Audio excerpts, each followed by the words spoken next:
안녕하세요. 저는 김현숙이라고 합니다. 정말 어처구니 없는 제 이야기 좀 들어주세요. 오랜만에 아들 집에 가는 길은 언제나처럼 설렘 반, 걱정 반이었습니다. 손에 들린 묵직한 반찬 통들이 고된 노동의 증거처럼 느껴졌지만 잘 먹어줄 아들 얼굴을 떠올리면 그 무게마저 가벼워지는 듯 했어요.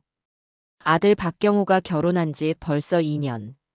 처음에는 깨가 쏟아지는 신혼을 방해할까 싶어 발걸음을 아꼈지만 요즘 들어 부쩍 아들의 목소리에 힘이 없는 것이 마음에 걸렸습니다. 전화를 걸 때마다 배경으로 들려오는 며느리 임정미의 날카로운 목소리도 한몫했고요. 현관문 비밀번호를 누르기 전 잠시 망설였습니다. 그래도 아들 집에 오는데 연락도 없이 오는 건 예의가 아닌 것 같아 어제 미리 전화를 했었죠. 며느리는 대답은 시원찮게 했지만 오지 말라는 말은 안 했으니 괜찮을 겁니다. 띠띠띠띠 딩동댕. 경쾌한 소리와 함께 문이 열리고 저는 익숙하게 안으로 들어섰어요. 정미야, 나왔다. 거실 소파에 누워 휴대폰을 보던 며느리가 느릿하게 고개를 들었어요. 화장기 없는 얼굴이었지만 이목구비는 여전히 뚜렷하고 예뻤습니다. 하지만 그 예쁜 얼굴에 담긴 표정은 그리 반가워 보이지 않았죠. 어머니, 오셨어요? 연락도 없이 오셔서 깜짝 놀랐네요. 분명 어제 통화까지 했는데 저를 보자마자 뱉는 첫마디가 저거라니. 서운한 마음이 왈칵 올라왔지만 애써 표정을 관리하며 웃어 보였어요. 어제 전화했잖니. 우리 아들 얼굴도 볼 겸 반찬도 좀 가져왔다. 아, 그러셨어요? 경호 씨 아직 퇴근 안 했는데. 저녁 먹고 온다고 했어요. 그 말에 제 미간이 절로 찌푸려졌습니다. 제가 온다고 하니 저녁 약속을 일부러 잡은 건가 싶은 의심이 들었지만 설마 아니겠지 하고 넘겼어요. 며느리는 소파에서 일어날 생각도 않고 다시 휴대폰으로 시선을 돌렸습니다. 그 모습에 더 말을 섞고 싶지 않아 저는 들고 온 반찬통을 정리하러 부엌으로 향했습니다. 냉장고 문을 여는 순간 저는 제 눈을 의심해야만 했습니다. 400리터가 넘는 양문형 냉장고 안이 텅 비어 있었거든요. 제가 지난번에 채워주고 간 밑반찬들은 흔적도 없고 덩그러니 놓인 생수 몇 병과 시들어가는 파 몇 조각이 전부였습니다. 이게 사람이 사는 집의 냉장고가 맞나 싶어 기가 막혔죠. 혹시나 하는 마음에 냉동실을 열어봤지만 그곳 역시 꽁꽁 언 얼음과 정체 모를 검은 비닐봉지 두어 개가 전부였어요. 아니, 정미야. 냉장고가 왜 이렇게 텅 비었니? 반찬은 다 어디 가고. 제 목소리가 저도 모르게 날카롭게 나갔습니다. 그러자 며느리가 귀찮다는 듯 대답했어요. 다 먹었거나 상해서 버렸거나 그랬겠죠. 저희는 집에서 밥 잘 안 해 먹어요, 어머니. 사 먹는 게 훨씬 편하고 싸요. 사 먹는 것도 하루 이틀이지. 그래도 기본적으로 먹을 건 있어야 할 거 아니야. 우리 경호는 뭘 먹고 다니는 거니, 대체? 걱정 마세요. 경호 씨는 제가 알아서 잘 챙겨요. 요즘 세상에 밥심으로 사는 사람이 어디 있다고 그러세요? 말투는 존댓말이었지만 그 안에 담긴 가시 돋친 무시와 비아냥을 제가 모를 리 없었습니다. 더 따져봐야 제 입만 아플 것 같아 저는 한숨을 내쉬며 가져온 반찬들을 냉장고에 차곡차곡 채워 넣기 시작했어요. 멸치볶음, 장조림, 진미채 무침, 정성껏 담근 배추김치까지. 텅 비었던 냉장고가 조금씩 구색을 갖춰가는 것을 보니 그나마 마음이 놓이는 듯 했습니다. 그때 현관문 열리는 소리가 들렸어요. 저녁 먹고 온다던 아들이었습니다. 다녀왔습니다. 힘없이 축 처진 목소리. 저는 반가운 마음에 부엌에서 달려나갔지만 아들의 모습을 보는 순간 심장이 쿵 하고 내려앉았습니다. 키만 멀대같이 컸지 뺨은 해쓱하게 들어가 있고 눈밑은 시커멓게 내려앉아 있었어요. 결혼 전에는 운동도 꾸준히 해서 어깨도 떡 벌어지고 보기 좋았는데 지금은 옷이 헐렁하게 느껴질 정도로 깡마른 모습이었습니다. 이건 그냥 살이 빠진 수준이 아니었어요. 누가 봐도 영양실조에 걸린 사람의 몰골이었죠. 경호야, 너 얼굴이 왜 이래? 어디 아파? 제가 아들의 팔을 붙잡고 흔들며 묻자 아들은 그저 피곤하게 웃으며 제 손을 살짝 떼어냈습니다. 아니야, 엄마. 요즘 일이 좀 많아서 그래. 괜찮아. 괜찮긴 뭐가 괜찮아. 사람이 반쪽이 됐는데. 정미야, 너는 애가 이렇게 될 때까지 뭘 한 거야? 저도 모르게 며느리에게 고성이 터져 나왔습니다. 그러자 소파에 누워있던 며느리가 짜증스럽게 몸을 일으켰어요. 어머니, 저한테 왜 소리를 지르세요? 경호 씨가 바빠서 그런 걸 저더러 어쩌라는 거예요. 그리고 저녁 먹고 온다면서 왜 이렇게 일찍 왔어? 뒷말은 명백히 아들을 향한 타박이었습니다. 아들은 며느리의 눈치를 살피며 우물쭈물 대답했어요. 오늘 회식이 취소됐어. 그래서 그냥 바로 왔지. 그럼 말을 했어야지. 나 저녁 안 차렸는데. 괜찮아. 나 배 별로 안 고파. 저는 그 둘의 대화를 더 이상 듣고 있을 수가 없었습니다. 배가 안 고프다는 아들의 말은 누가 들어도 거짓말이었고 남편이 쫄쫄 굶고 왔는데도 저녁밥 차릴 걱정은커녕 타박부터 하는 며느리의 모습에 분노가 치밀어 올랐어요. 배가 안 고프긴. 내가 맛있는 거 해줄게. 잠깐만 기다려. 저는 아들의 등을 떠밀어 억지로 식탁 의자에 앉히고는 서둘러 부엌으로 향했습니다. 하지만 쌀통을 여는 순간 다시 한번 할 말을 잃고 말았어요. 쌀통 역시 바닥을 보이고 있었습니다. 쌀 한 톨 남아있지 않았죠. 정미야, 쌀도 다 떨어졌니? 네. 어차피 밥 안 해 먹는데 쌀 사다 놓으면 쌀벌레만 생겨요. 기가 막혀서 말이 나오지 않았습니다. 밥솥을 열어볼 필요도 없었죠. 저는 부들부들 떨리는 손으로 찬장을 열었습니다. 그리고 그 안을 가득 채우고 있는 광경에 결국 이성의 끈을 놓아버리고 말았어요. 각종 봉지 라면과 컵라면이 종류별로 마치 마트의 진열장처럼 질서정연하게 쌓여 있었습니다. 빨간 국물 라면, 하얀 국물 라면, 짜장 라면, 비빔라면 어림잡아도 수십 개는 좋게 넘어 보였어요. 냉장고는 텅텅 비워놓고 찬장은 라면으로 가득 채워놓다니. 그동안 내 아들이 이 라면들로 끼니를 때웠을 것을 생각하니 눈앞이 캄캄해졌습니다. 임정미. 제가 며느리의 이름을 부르자 휴대폰만 만지작거리던 며느리가 고개를 들었어요. 너 그동안 내 아들한테 이것만 먹인 거니? 제 목소리는 분노로 심하게 떨리고 있었습니다. 며느리는 제 눈빛을 피하지 않고 당당하게 대답했어요. 경호 씨가 라면 좋아해요. 그리고 제가 얼마나 바쁜데요, 어머니. 저도 일하는 사람이에요. 언제 일일이 밥 차리고 있어요. 일하는 게 벼슬이야? 나도 평생 맞벌이 하면서 너희들 다 키웠어. 아무리 바빠도 남편 밥 한 끼 제대로 못 차려줘? 이게 사람 사는 집이야, 돼지우리야. 말씀이 너무 심하시네요, 어머니. 그리고 경호 씨도 아무 말 안 하는데 어머니가 왜 그렇게 화를 내세요? 정 그렇게 아들 밥이 걱정되시면 어머니가 매일 와서 차려주시든가요? 오히려 저를 비웃는 듯한 며느리의 태도에 피가 거꾸로 솟는 기분이었습니다. 제가 더 이상 말을 잇지 못하고 있자 며느리는 보란 듯이 자리에서 일어나 찬장에서 라면 하나를 꺼내 들었어요. 그러고는 익숙하게 냄비에 물을 올리기 시작했습니다. 경호 씨, 배고프지? 내가 라면 맛있게 끓여줄게. 아들은 아무 말도 하지 못하고 그저 고개만 푹 숙이고 있었어요. 그 모습을 보니 화가 나는 걸 넘어 처참한 심정이 들었습니다. 내 아들이 내가 금이야 오기야 키운 내 아들이 저런 여자 밑에서 저렇게 기 한 번 못 펴고 살고 있었다니. 내가 아까 말했지. 라면 먹이지 말라고. 저는 최대한 감정을 억누르며 나지막이 말했습니다. 하지만 며느리는 콧방귀를 뀌며 라면 봉지를 뜯었어요. 어머니, 이건 우리 집 일이에요. 어머니가 상관하실 거 아니에요.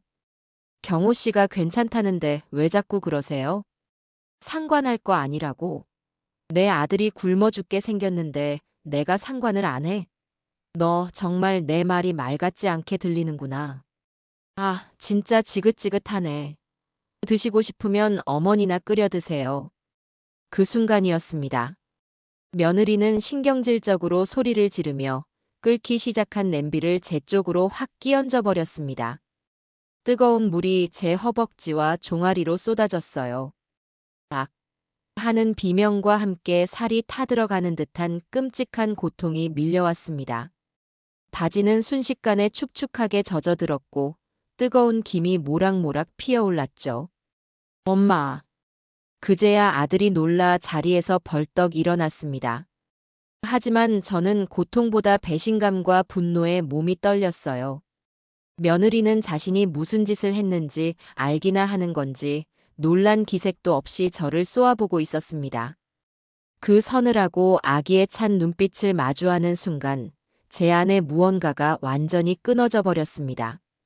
저는 고통도 잊은 채 제 앞에 놓인 식탁의 양끝을 움켜쥐었습니다. 그리고 온 힘을 다해 그것을 그대로 뒤집어 엎어버렸어요. 와장창. 요란한 소음과 함께 식탁 위에 있던 컵과 접시들이 바닥으로 떨어져 산산조각 났습니다. 제가 냉장고에 정성껏 채워 넣었던 반찬통들도 바닥을 뒹굴며 내용물을 쏟아냈죠. 김치 국물과 멸치볶음, 장조림이 엉망으로 뒤섞여 아수라장이 되었습니다. 야, 지금 뭐 하시는 거예요? 며느리가 경악하며 비명을 질렀고 아들은 하얗게 질린 얼굴로 저와 바닥을 번갈아 쳐다볼 뿐이었습니다. 저는 그 모든 것을 뒤로하고 불에 댄 듯 화끈거리는 다리를 이끌고 현관으로 향했어요. 그리고 문을 열기 전 얼어붙은 두 사람을 향해 선포했습니다. 오늘부터 나, 이 문제 해결될 때까지 이 집에서 한 발짝도 안 나간다. 너 임정미, 그리고 너 박경호. 둘 다 각오하는 게 좋을 거야. 제 말에 담긴 서늘한 분노를 느꼈는지 두 사람의 얼굴이 파랗게 질려가는 것을 똑똑히 보았습니다. 저는 그대로 문을 박차고 나와 제 차에 있던 비상구급 상자를 가지러 절뚝거리며 주차장으로 향했습니다. 전쟁은 이제 시작이었습니다. 그리고 이 지긋지긋한 전쟁을 끝낼 사람은 바로 저 김현숙이어야만 했습니다. 제가 뒤집어 엎은 식탁의 잔해 속에서 가장 먼저 정신을 차린 것은 며느리 임정미였습니다. 바닥에 나뒹구는 유리 조각과 음식물 쓰레기들을 보며 지르는 며느리의 찢어지는 듯한 비명은 제 귀에 댄 상처의 고통마저 잠시 잊게 할 만큼 날카로웠어요. 하지만 그 비명 속에는 놀람이나 당황보다는 내가 감히 내게 이럴 수 있어? 하는 식의 악의에 찬 분노가 더 크게 느껴졌습니다. 어머니, 지금 뭐 하시는 거예요? 미쳤어요? 이게 다 얼마짜리인 줄 알아요? 며느리는 깨진 그릇 조각을 가리키며 악을 썼습니다. 제게 끼얹은 뜨거운 라면 국물에 대한 사과나 제 다리 상태에 대한 걱정은 단 한마디도 없었죠. 그 순간 저는 확신했습니다.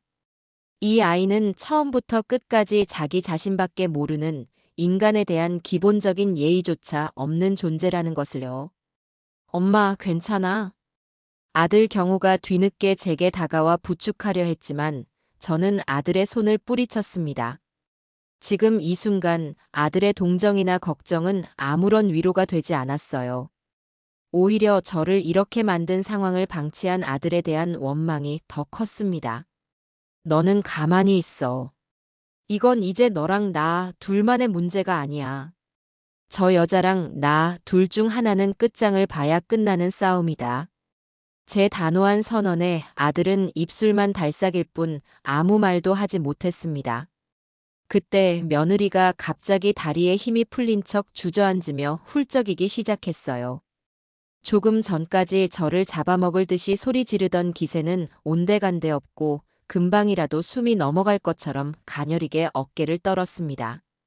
어머님, 제가 뭘 그렇게 잘못했다고 이러세요. 경호 씨 나 무서워.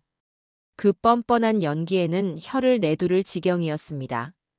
가해자가 순식간에 피해자로 둔갑하는 현장을 목격한 저는 어이가 없어 헛웃음이 나왔어요. 아들은 또다시 그 모습에 마음이 약해졌는지 제게서 등을 돌려 며느리에게 다가가더군요. 정미야, 괜찮아? 어디 다친 데 없어. 팔에 국물이 튀어서 너무 아파. 병원 가야 할 것 같아. 흉터 남으면 어떡해. 자신이 제 다리에 부은 국물의 양은 생각도 못하고 팔에 고작 몇 방울 튄 것을 가지고 엄살을 부리는 모습이란. 저는 더 이상 그 가증스러운 연극을 보고 있을 수가 없었습니다. 저는 절뚝거리며 소파로가 털썩 주저앉았어요. 그리고는 거실 테이블 위에 있던 며느리의 휴대폰을 집어들고 119를 눌렀습니다. 네, 119입니다. 여기 사람이 다쳤어요. 뜨거운 물에 다리를 심하게 데였는데 거동이 불편해서요. 구급차 좀 보내주세요. 제 행동에 아들과 며느리의 눈이 동시에 동그래졌습니다. 특히 며느리의 얼굴에서는 당황한 기색이 역력했죠. 정말로 구급차를 부를 거라고는 상상도 못했던 모양이에요. 어머니, 지금 뭐 하시는 거예요? 보면 몰라. 병원 가야지. 너는 팔에 튄 국물 때문에 병원 가야겠다면서 나는 다리 전체에 국물을 뒤집었었는데 병원 가면 안 되는 이유라도 있니? 제 말에 며느리는 아무 대답도 하지 못했습니다. 잠시 후 아파트 단지 안에 구급차 사이렌 소리가 울려 퍼지기 시작했어요. 저는 보란 듯이 아들의 부축을 받으며 일어섰습니다. 며느리는 어쩔 수 없이 저를 따라 나섰지만 그 표정은 분노와 수치심으로 일그러져 있었죠. 엘리베이터를 기다리는 동안 이웃이라도 마주칠까봐 노심초사하는 모습이 역력했습니다. 응급실에 도착하자마자 저는 곧바로 치료를 받았습니다. 의사는 2도 화상 진단을 내리며 흉터가 남을 수도 있으니 입원 치료를 권했어요. 저는 조금도 망설이지 않고 입원하겠다고 했습니다. 제 결정에 경호와 며느리의 얼굴이 새하얘졌죠. 엄마, 입원까지 할 필요는. 아니, 해야겠다. 의사 선생님이 하라는데 해야지. 그리고 이 상처, 그냥 넘길 생각 없다. 상해 진단서도 끊을 거야. 저는 며느리를 똑바로 쳐다보며 말했습니다. 며느리는 제 시선을 피하며 입술을 잘근잘근 깨물더군요. 자기가 한 짓이 법적으로 어떤 의미를 갖는지 이제야 조금은 실감이 나는 모양이었습니다. 그렇게 시작된 제 병원 생활은 사실상 전쟁 준비 기간이었습니다. 경호는 매일 회사 일이 끝나면 병원으로 와서 제 곁을 지켰어요. 저는 아들이 올 때마다 그동안 어떻게 지냈는지, 며느리가 어떻게 자신을 대했는지 차근차근 물었습니다. 처음에는 입을 열기 꺼리던 아들도 매일같이 이어지는 제 질문과 걱정 어린 눈빛에 조금씩 마음을 열기 시작했어요. 알고 보니 상황은 제가 생각했던 것보다 훨씬 심각했습니다. 며느리는 아들의 월급을 전부 자기가 관리하면서 아들에게는 한 달에 10만 원짜리 체크카드 하나를 쥐어주었다고 해요. 식비는 물론이고 교통비, 통신비까지 그 돈으로 해결해야 했으니 아들은 매일 값싼 라면이나 편의점 도시락으로 끼니를 때울 수밖에 없었던 겁니다. 회식이라도 있는 날이면 눈치껏 배를 채우고 그마저도 없는 날에는 굶는 날도 부지기수였다고 하더군요. 그런데 왜 아무 말도 안 했어? 엄마한테라도 말을 했어야지. 미안해, 엄마. 그냥 내가 좀 참으면 가정이 평화로울 거라고 생각했어. 정미가 화내는 게 무서웠고. 아들의 대답에 가슴이 미어졌습니다. 제 아들이 그 지옥 같은 환경 속에서 얼마나 외롭고 힘들었을까요? 제가 조금만 더 일찍 아들의 상황을 알아차렸더라면 이렇게까지 되지는 않았을 텐데. 죄책감과 후회가 물밀듯이 밀려왔지만 지금은 슬퍼하고 있을 때가 아니었습니다. 저는 아들의 손을 꼭 잡고 말했어요. 경호야, 이제부터 엄마가 하자는 대로만 해. 이건 널 위해서, 그리고 우리 가족을 위해서야. 할 수 있지? 아들은 한참을 망설이다 마침내 작은 목소리로 고개를 끄덕였습니다. 그 작은 끄덕임이 제게는 천군만마와도 같았어요. 며느리는 이번 첫날 제 병실에 얼굴을 비춘 이후로 콧배기도 보이지 않았습니다. 병원비 수납 문자가 날아올 때쯤 전화가 와서는 어머니, 병원비는 경호 씨가 알아서 할 거예요. 저는 바빠서 못 가봐요. 라는 말만 뻔뻔하게 내뱉더군요. 저는 그런 며느리의 태도에 일일이 분노하지 않기로 했습니다. 어차피 제 목표는 며느리의 사과를 받는 것이 아니었으니까요. 일주일 후, 저는 퇴원 수속을 밟았습니다. 의사는 아직 통원 치료가 더 필요하다고 했지만 저는 더 이상 병원에만 누워 있을 수 없었어요. 전쟁은 현장에서 치러야 하는 법이니까요. 제 퇴원 소식에 아들은 한달음에 달려왔습니다. 엄마, 집으로 가는 거지. 내가 짐 다 챙겨놨어. 아니, 너희 집으로 갈 거다. 뭐? 엄마, 그건 좀. 내가 그날 말했지. 이 문제 해결될 때까지 그 집에서 안 나간다고. 내 짐 전부 너희 집으로 가져가. 제 단호한 태도에 아들은 더 이상 반대하지 못했습니다. 우리는 제 짐을 싣고 아들의 아파트로 향했어요. 아파트 주차장에 차를 대고 집으로 올라가는 내내 제 마음은 비장함으로 가득 차 있었습니다. 이제부터 진짜 시작이었죠. 집에 도착하니 며느리는 거실에 없었습니다. 안방 문이 굳게 닫혀 있는 걸 보니 안에 있는 게 분명했어요. 아들이 제 눈치를 살피며 안방 문을 두드렸습니다. 정미야, 나왔어. 엄마도 같이 오셨어. 안에서는 한동안 아무런 대답이 없었어요. 잠시 후 문이 빼꼼 열리며 며느리가 얼굴을 내밀었습니다. 저를 보자마자 그 얼굴이 혐오감으로 일그러지더군요. 어머니가 여긴 왜 오세요? 여기 어머니 집 아니에요. 몰라서 물어. 나 이제부터 여기서 지낼 거야. 내 아들 밥은 내가 직접 챙겨 먹여야겠다. 지금 제정신이세요? 싫어요. 당장 나가세요. 싫으면 너가 나가. 이 집, 내 아들 명의로 된 집이고 집 살 때 내가 보태준 돈이 절반이야. 너는 여기서 나갈 이유가 없지만 나는 여기서 지낼 이유가 차고 넘쳐. 경찰 부를 테면 불러봐. 누가 이기는지. 저는 한치의 물러섬도 없이 며느리를 쏘아붙였습니다. 법적으로 따져도 제가 불리할 게 없다는 사실을 며느리도 알고 있을 겁니다. 며느리는 분한 듯 입술만 깨물 뿐 더 이상 나가라는 말은 하지 못하고 안방으로 쾅 소리를 내며 들어가 버렸습니다. 그렇게 저와 며느리 그리고 아들의 기묘한 동거가 시작되었습니다. 다음 날 아침 저는 동이 트기도 전에 잠에서 깼습니다. 아직 화상의 통증이 남아있는 다리를 이끌고 부엌으로 향했어요. 부엌은 여전히 제가 상을 엎었던 날 그대로 엉망진창이었습니다. 며느리는 그동안 손 하나 까딱하지 않은 모양이었죠. 저는 한숨을 푹 내쉬고 묵묵히 바닥을 치우기 시작했습니다. 유리 조각을 쓸어 담고 바닥에 말라붙은 음식물들을 닦아냈어요. 1시간 넘게 청소를 하고 나니 부엌이 겨우 제 모습을 되찾았습니다. 저는 곧바로 아침 식사를 준비하기 시작했어요. 퇴원하면서 시장에 들러 사온 신선한 재료들로 아들이 좋아하는 음식들을 만들었습니다. 보글보글 끓는 된장찌개의 구수한 냄새가 온 집안에 퍼져나갔어요. 고등어를 노릇하게 굽고 계란말이도 예쁘게 부쳤습니다. 진수성찬은 아니었지만 사랑과 정성이 가득 담긴 따뜻한 집밥이었죠. 아들이 출근 준비를 마치고 부엌으로 나왔을 때 식탁에 차려진 아침밥을 보고는 아이처럼 표정이 환해졌습니다. 우와, 엄마. 이게 얼마 만에 보는 아침밥이야. 아들은 자리에 앉자마자 허겁지겁 밥을 먹기 시작했어요. 그 모습을 보니 콧등이 시큰해졌지만 애써 눈물을 참았습니다. 그때 안방 문이 열리고 며느리가 부스스한 모습으로 걸어 나왔습니다. 며느리는 식탁을 한번 힐끗 쳐다보더니 코웃음을 치며 냉장고로 향했어요.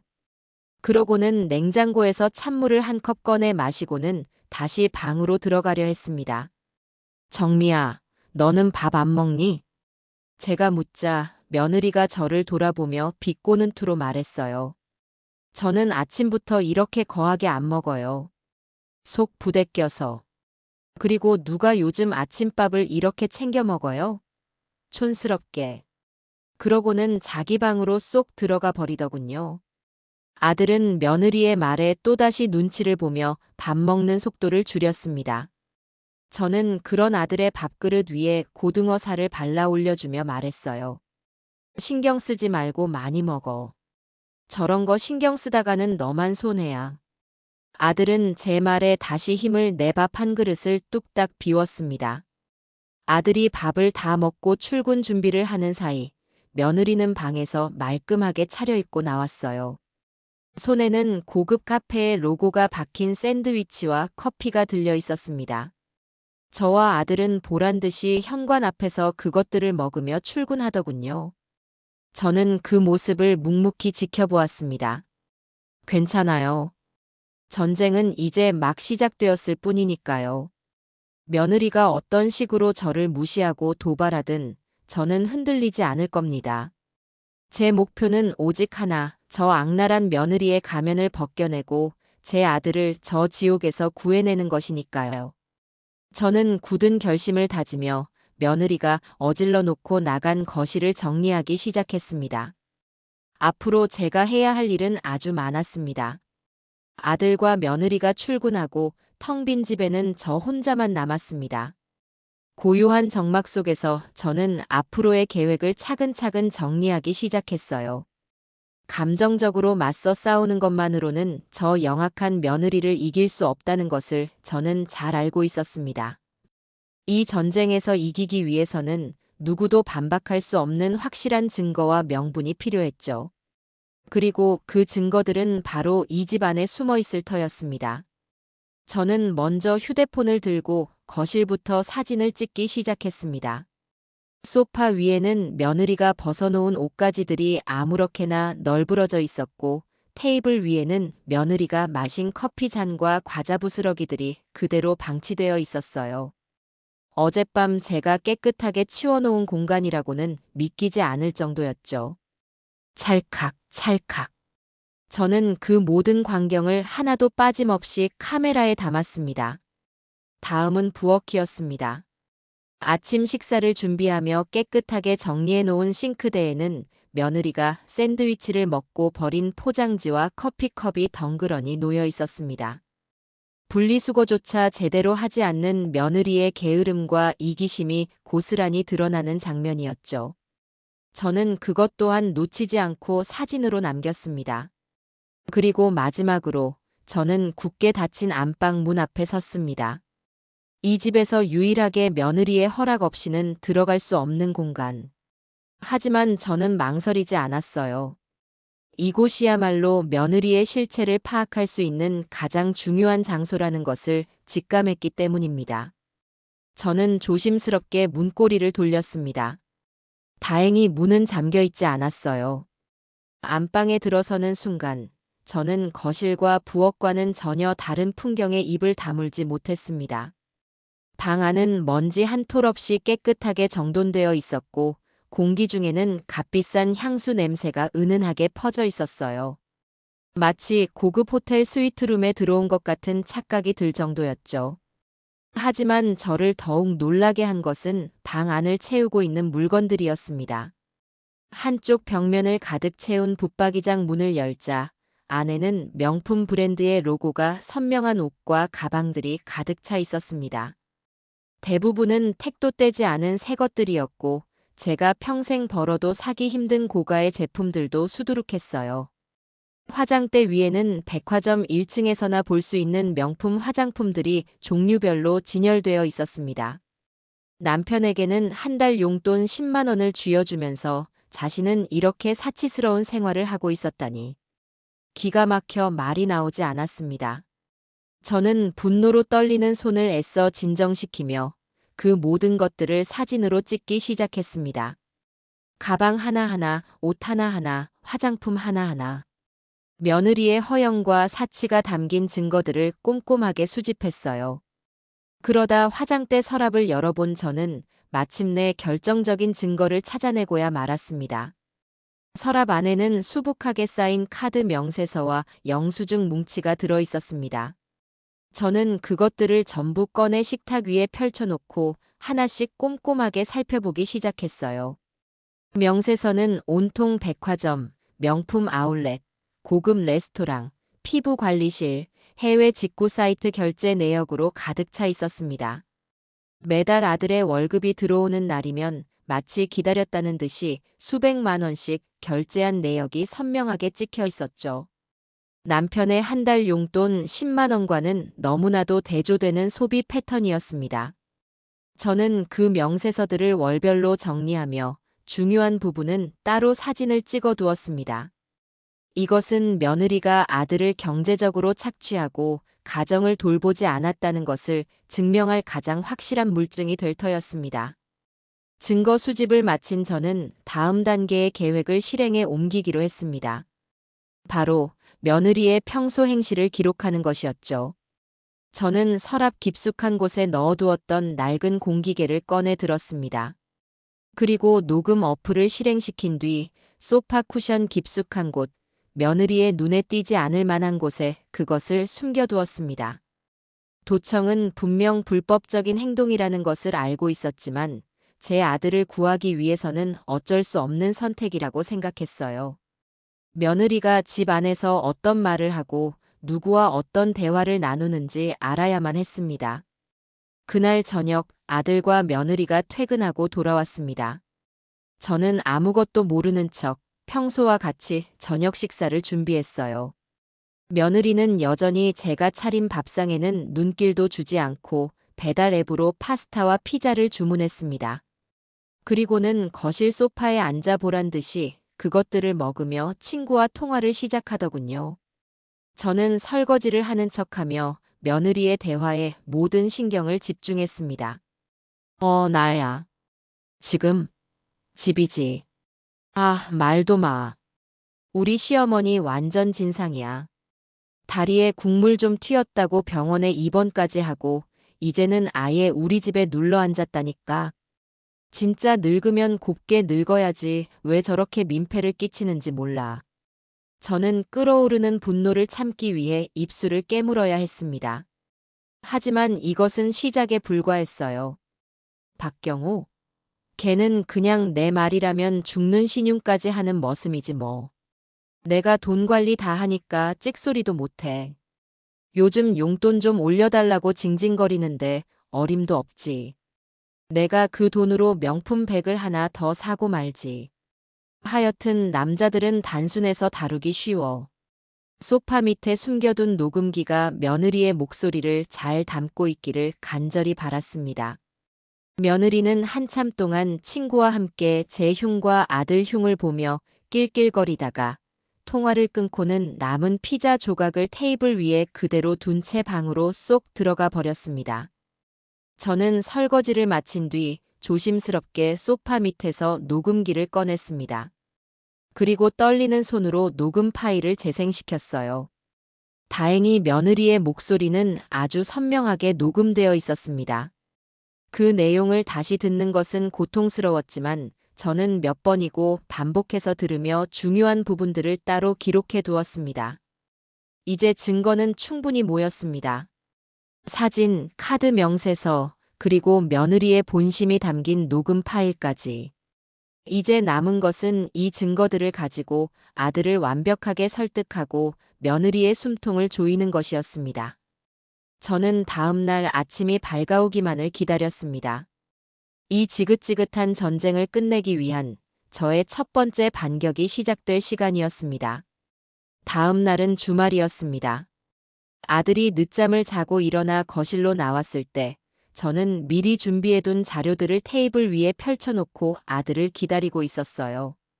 제 앞에 놓인 수십 장의 사진과 명세서들을 본 아들의 얼굴이 굳어지는 것이 보였습니다. 엄마, 이게 다 뭐야? 앉아봐라, 할 얘기가 있다. 저는 아들을 맞은편 의자에 앉히고 가장 먼저 며느리의 사치스러운 생활이 담긴 사진들을 아들 앞에 밀어놓았습니다. 택도 떼지 않은 명품 가방과 옷들, 화장대를 가득 채운 고가의 화장품 사진들을 본 아들은 한동안 말을 잇지 못했어요. 이게 다 정미 물건이라고? 그래. 너는 한 달 용돈 10만 원으로 라면만 먹고 있을 때 네 마누라는 네가 벌어다 준 돈으로 이렇게 살고 있었어. 다음으로 저는 며느리의 카드 명세서를 보여주었습니다. 매달 수백만 원에 달하는 지출 내역을 눈으로 확인한 아들의 얼굴이 하얗게 질려갔습니다. 어떻게 이럴 수가 있어. 정신 차려, 박경호. 너는 그동안 속고 있었던 거야. 저 여자는 널 사랑해서 결혼한 게 아니야. 그냥 돈 버는 기계, 자기 욕심을 채워줄 ATM기가 필요했던 것뿐이라고. 하지만 아들은 여전히 현실을 받아들이기 힘든 모양이었습니다. 머리를 감싸 쥐며 괴로워하는 아들의 모습은 안쓰러웠지만 저는 여기서 멈출 수 없었어요. 이 정도 충격으로는 아들을 완전히 각성시킬 수 없다는 것을 알았기 때문입니다. 저는 마지막 카드를 꺼내 들었습니다. 이것도 한번 들어봐. 이건 네 마누라가 친구랑 통화한 내용이야. 저는 휴대폰으로 녹음 파일을 재생시켰습니다. 스피커를 통해 며느리의 경멸과 조롱이 가득 담긴 목소리가 흘러나왔어요. 자신을 머슴, ATM기라고 칭하는 아내의 목소리를 직접 들은 아들의 눈빛이 절망으로 물들기 시작했습니다. 녹음이 끝나자 아들은 한참 동안 아무 말도 하지 못하고 허공만 응시했습니다. 그 어깨가 너무나 가늘고 위태롭게 떨리고 있었어요. 이제 알겠니? 너가 그동안 얼마나 바보 같은 짓을 했는지. 엄마는 더 이상 너가 저런 여자 밑에서 고통받는 걸 볼 수가 없다. 이혼해. 제 단호한 말에 아들이 고개를 들었습니다. 그 눈에는 눈물이 그렁그렁 맺혀 있었죠. 엄마 나 어떻게 해야 할지 모르겠어. 모르긴 뭘 몰라. 당장 저 여자한테 가서 따져. 그리고 이 집에서 나가라고 해. 그때 안방 문이 벌컥 열리며 며느리가 튀어나왔습니다. 언제 일어났는지 저희의 대화를 전부 엿듣고 있었던 모양이에요. 며느리의 얼굴은 분노로 시뻘겋게 달아올라 있었습니다. 어머니, 지금 제정신이세요? 남의 부부 사이를 이렇게 이간질해도 되는 거예요? 그리고 당신, 지금 어머니 말만 듣고 나를 의심하는 거야? 며느리는 아들을 향해 날카롭게 소리쳤습니다. 아들은 며느리의 기세에 눌려 또다시 우물쭈물하기 시작했어요. 그 모습을 본 며느리는 기세등등하게 저를 쏘아보았습니다. 어머니, 제 방에 허락도 없이 들어오신 거예요? 그거 엄연한 주거침입이에요. 당장 경찰에 신고하기 전에 그 자료들 다 내놓으세요. 저는 그런 며느리의 협박에 코웃음 쳤습니다. 신고할 테면 해봐. 내가 주거침입으로 벌금 좀 내는 게 무서울 것 같아. 아니면 네가 내 아들 돈으로 사치 부리고 내 아들 등쳐먹은 게 알려지는 게 더 무서울 것 같아. 무슨 소리예요? 내가 내 돈으로 내 물건 사는데 무슨 상관이에요? 네 돈. 그 돈이 다 어디서 나온 돈인데? 하늘에서 뚝 떨어졌어. 아니면 땅 파서 나왔어? 다 내 아들이 피땀 흘려 벌어온 돈이잖아. 제 일갈에 며느리는 순간 말문이 막혔지만 이내 다시 악을 쓰기 시작했습니다. 그래서 뭐요? 부부 사이에 네 돈 내 돈이 어디 있어요? 그리고 경호 씨도 다 동의한 거거든요. 저는 더 이상 며느리와 말을 섞을 필요가 없다고 생각했습니다. 중요한 것은 아들의 결심이었으니까요. 저는 자리에서 일어나 아들의 어깨를 잡았습니다. 박경호, 똑똑히 들어. 지금 여기서 네가 어떤 선택을 하느냐에 따라 네 인생이 달라지는 거야. 저 여자 편에 서서 평생 저 여자의 노예로 살 건지 아니면 엄마랑 같이 이 지옥에서 빠져나올 건지. 지금 결정해. 아들은 저와 며느리를 번갈아 쳐다보며 괴로운 듯 신음했습니다. 며느리는 그런 아들을 향해 눈물을 글썽이며 애원하기 시작했어요. 경호 씨 나 못 믿어. 어머님이 우리 사이 갈라놓으려고 저러시는 거잖아. 우리 사랑했잖아. 응. 그 가증스러운 연기를 보고 있자니 구역질이 날 것 같았습니다. 하지만 아들은 여전히 갈피를 잡지 못하고 흔들리고 있었죠. 저는 그런 아들에게 마지막 일침을 가했습니다. 그래, 정 못 믿겠으면 네가 직접 확인해봐. 네가 벌어다 준 돈이 저 여자 명품 백으로 둔갑하는 동안 너한테는 뭐가 남았는지. 네 통장 잔고부터 확인해보라고. 그 말에 아들의 눈빛이 번뜩였습니다. 아들은 곧장 자기 방으로 달려들어가 노트북을 들고 나왔어요. 그리고는 거실 테이블에 앉아 인터넷 뱅킹에 접속하기 시작했습니다. 며느리의 얼굴이 새파랗게 질려가는 것이 보였죠.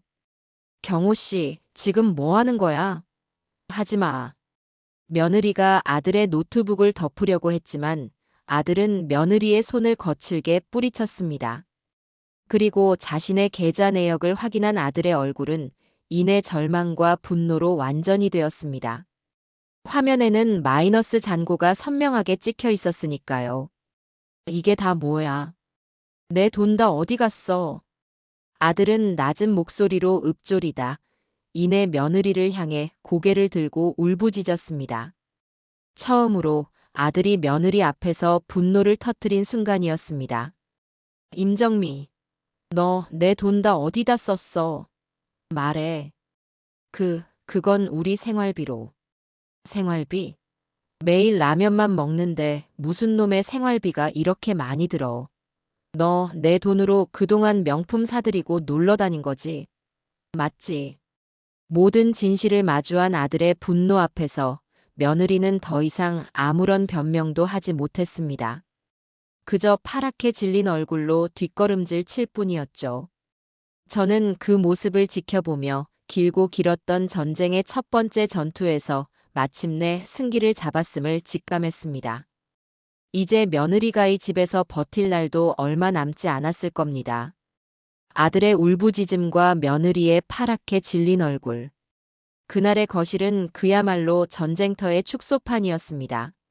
모든 진실이 까발려진 며느리 임정민은 더 이상 아무런 변명도 하지 못하고 자신의 방으로 도망치듯 들어가 문을 잠가버렸어요. 그날 이후 며느리는 안방을 자신만의 요새로 삼고 밖으로 나오지 않았습니다. 제가 차려놓은 밥은 물론 물 한 모금 마시기 위해 부엌에 나오는 것조차 제 눈치를 살피며 밤중에 몰래 해결하는 듯 했어요. 아들 경호는 며칠 동안 실어증에 걸린 사람처럼 말을 잃었습니다. 자신이 사랑했던, 아니 사랑했다고 믿었던 아내의 민낯을 마주한 충격이 얼마나 컸을까요? 텅 빈 눈으로 허공을 응시하다가 갑자기 분노에 차주먹으로 벽을 내리치기도 하고 그러다가 또 어린아이처럼 웅크리고 앉아 소리 없이 눈물을 흘리기도 했습니다. 그 처참한 모습을 곁에서 지켜보는 제 마음은 갈기갈기 찢어지는 듯 아팠지만 이 과정 또한 제 아들이 온전히 감당하고 이겨내야 할 몫이라는 것을 알고 있었기에 저는 그저 묵묵히 아들의 곁을 지키며 따뜻한 밥을 차려주고 등을 다독여줄 뿐이었습니다. 며칠이 지난 어느 날 밤이었어요. 며느리가 잠가놓은 안방 문틈으로 새어나오는 통화 소리에 저는 거실 소파에 누운 채 귀를 기울였습니다. 며느리는 한껏 불쌍한 목소리를 연기하며 울먹이고 있었죠. 엄마 나 좀 살려줘. 어머님이 매일 나를 못 잡아먹어서 안달이야. 경호 씨도 완전히 저쪽으로 넘어가서 나를 범죄자 취급해. 나 여기서 더는 못 살겠어. 응. 와서 나 좀 데리고 가줘, 제발. 저는 그 가증스러운 연기에 실소를 금할 수 없었습니다. 상황이 불리해지니 결국 친정에 구원 요청을 하는구나 싶었죠. 예상대로 다음 날 아침 제게 모르는 번호로 전화가 걸려왔습니다. 전화를 받자마자 수화기 너머로 날카롭게 쏘아붙이는 여자의 목소리가 들려왔어요. 안사돈, 바로 며느리의 엄마였습니다. 여보세요? 박경호 시어머니 되십니까? 저 정미 엄마예요. 네, 사부인. 안녕하세요. 안녕하시긴 뭐가 안녕하시단 말입니까? 지금 댁의 아드님이랑 사부인께서 우리 애한테 무슨 짓을 하고 계신지 알고나 계세요? 애가 전화해서 다 죽어가는 목소리로 살려달라고 우는데 이게 대체 무슨 경우예요? 안사돈은 다짜고짜 제게 고함을 지르며 따져 물었습니다. 저는 조금도 당황하지 않고 차분하게 대답했어요. 사부인, 그렇게 전화로 언성 높이실 일은 아닌 것 같습니다. 오해가 있으신 것 같은데 직접 만나서 이야기 나누시죠. 정미의 아버지, 박가사돈께서도 함께 나오시면 더 좋겠네요. 두 분이 꼭 아셔야 할 이야기가 있습니다. 제 침착한 태도에 안사돈은 오히려 당황한 듯 잠시 말을 잇지 못하다가 이내 좋아요. 어디서 만날지 장소랑 시간 정해서 문자로 보내세요. 하고는 전화를 끊어버렸습니다. 저는 즉시 저희 집 근처에 있는 조용한 카페 이름을 문자로 보냈어요. 그리고 전쟁터에 나가는 장수처럼 그동안 모아온 증거 자료들을 파일에 꼼꼼하게 챙기기 시작했습니다. 사진 수십 장, 카드 명세서 뭉치, 그리고 결정적인 증거가 담긴 녹음 파일까지. 만반의 준비를 마친 저는 약속 장소로 향했습니다. 약속 시간보다 조금 일찍 도착해 자리를 잡고 앉아 있으니 얼마 지나지 않아 잔뜩 화가 난 표정의 안사돈과 굳은 표정의 박가사돈이 카페 안으로 들어섰습니다. 두 사람은 옷차림부터가 남달랐어요. 안사돈은 머리부터 발끝까지 화려한 명품으로 치장했고 박가사돈은 값비싸 보이는 양복에 번쩍이는 금장 시계를 차고 있었습니다. 며느리의 허영심이 어디서부터 비롯되었는지 짐작이 가는 대목이었죠. 두 사람은 제 앞에 거만하게 자리를 잡고 앉자마자 박가사돈이 먼저 입을 열었습니다. 어른들끼리 이런 일로 얼굴 붉히게 되어 유감입니다. 듣자 하니 아들 내외 일에 과하게 간섭을 하고 계시다고요. 저희 딸애가 마음에 안 드시는 부분이 있더라도 이렇게 애를 잡는 건 아니라고 봅니다만. 박가사돈, 제가 과하게 간섭을 하는 건지 아니면 사돈댁 따님이 제 아들을 잡고 있는 건지는 똑바로 아셔야 할 것 같습니다. 저는 준비해온 파일에서 사진 몇 장을 꺼내 테이블 위에 펼쳐놓았습니다. 텅 빈 냉장고 사진과 라면으로 가득 찬 찬장 사진이었죠. 이게 제 아들 집 냉장고와 찬장입니다. 이게 정상적인 가정의 모습으로 보이십니까? 사진을 본 두 사람의 표정이 미세하게 굳었지만 안사돈은 금세 표정을 바꾸며 쏘아붙였습니다. 요즘 젊은 애들 바쁘면 그럴 수도 있죠. 저희 정미도 일하는 애예요. 그걸 가지고 이렇게 유난을 떠시는 겁니까? 일하는 게 벼슬입니까? 저도 평생 일하며 우리 경호 키웠습니다.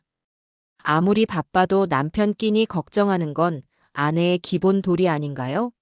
하지만 좋습니다. 바빠서 밥을 못 챙겨줬다는 건 100번 양보해서 이해한다고 치죠. 그렇다면 이건 어떻게 설명하시겠습니까? 저는 이번에 며느리의 방을 가득 채운 명품 가방과 옷, 화장품 사진들을 테이블 위에 펼쳐놓았습니다.